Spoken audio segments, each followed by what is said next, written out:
ನಮಸ್ಕಾರ. ಇವತ್ತಿನ ದಿನ 5ನೇ ತರಗತಿಯ ಜೀವ ಪ್ರಪಂಚ ಪಾಠದಲ್ಲಿ ಬರುವಂತಹ ದ್ಯುತಿ ಸಂಶ್ಲೇಷಣ ಕ್ರಿಯೆಯ ಒಂದು ಚಟುವಟಿಕೆಯ ಆಧಾರಿತ ಸಾಕ್ಷ್ಯ ಚಿತ್ರವನ್ನ ನಮ್ಮ ಮಕ್ಕಳು ತೋರಿಸಿಕೊಡ್ತಾರೆ.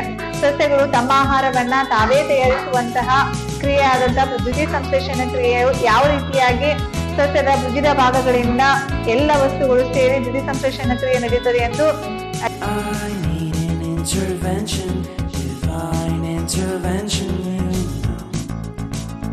ನಾನು ಮಣ್ಣಿನಲ್ಲಿರುವ ಖನಿಜ ಲವಣಾಂಶಗಳನ್ನು ಹಾಗೂ ನೀವು ಹಾಕಿದ ನೀರನ್ನು ಸಸ್ಯದ ಕಾಂಡಕ್ಕೆ ಸಾಗಿಸುತ್ತೇನೆ. ನಾನು ಕಾಂಡನಾವುದು ಬೇರು ಹೀರಿಕೊಂಡು ನೀರು ಖನಿಜ ಲವಣಾಂಶಗಳನ್ನು ನನ್ನ ವೇಷದ ಮೂಲಕ ಎಲೆಗಳಿಗೆ ಸಾಗಿಸುತ್ತೇನೆ. ತಯಾರಾದ ಆಹಾರವನ್ನು ಮತ್ತೆ ಎಲ್ಲಾ ಭಾಗಗಳಿಗೆ ವೇಷಗಳ ಮೂಲಕ ಸಾಗಿಸುತ್ತೇನೆ. ನಾನು ಕಾರ್ಬನ್ ಡೈಆಕ್ಸೈಡ್ ವಾತಾವರಣದಲ್ಲಿ ಇದ್ದು ಎಲೆಗಳನ್ನು ಪತ್ರರಂಧ್ರ ಮೂಲಕ ಸೇರಿಕೊಂಡು ಸಸ್ಯಗಳ ಆಹಾರ ತಯಾರಿಕೆಗೆ ಸಹಾಯ ಮಾಡುತ್ತೇನೆ. ನಾನು ಸಸ್ಯಗಳ ಉಸಿರಾಟ ಕ್ರಿಯೆಗೆ ಸಹಾಯ ಮಾಡುತ್ತೇನೆ. ಸಸ್ಯಗಳ ಆಹಾರ ತಯಾರಿಕೆಗೆ ನನ್ನ ಮೂಲಕವೇ ಕಾರ್ಬನ್ ಡೈಆಕ್ಸೈಡ್ ಹೀರಿಕೊಳ್ಳುತ್ತೇನೆ ಹಾಗೂ ನನ್ನ ಮೂಲಕವೇ ಸಸ್ಯಗಳು ಉಸಿರಾಡುತ್ತವೆ.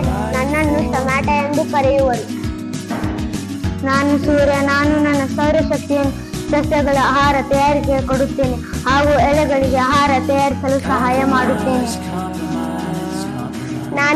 ನಾನು ಸೂರ್ಯನ ಬೆಳಕಿನ ಶಕ್ತಿ, ವಾತಾವರಣದಿಂದ ಕಾರ್ಬನ್ ಡೈಆಕ್ಸೈಡ್, ಬೇರಿನಿಂದ ಪಡೆದ ನೀರು, ಖನಿಜ ಲವಣಾಂಶಗಳನ್ನು ಉಪಯೋಗಿಸಿಕೊಂಡು ನನ್ನ ಹಸಿರು ವರ್ಣಕ್ಕೆ ಪತ್ರ ಹರಿತಿನ ಸಹಾಯದಿಂದ ಆಹಾರ ತಯಾರಿಸಿಕೊಡುತ್ತೇನೆ. ಇದನ್ನೇ ದ್ಯುತಿ ಸಂಶ್ಲೇಷಣೆ ಎಂದು ಕರೆಯುವರು.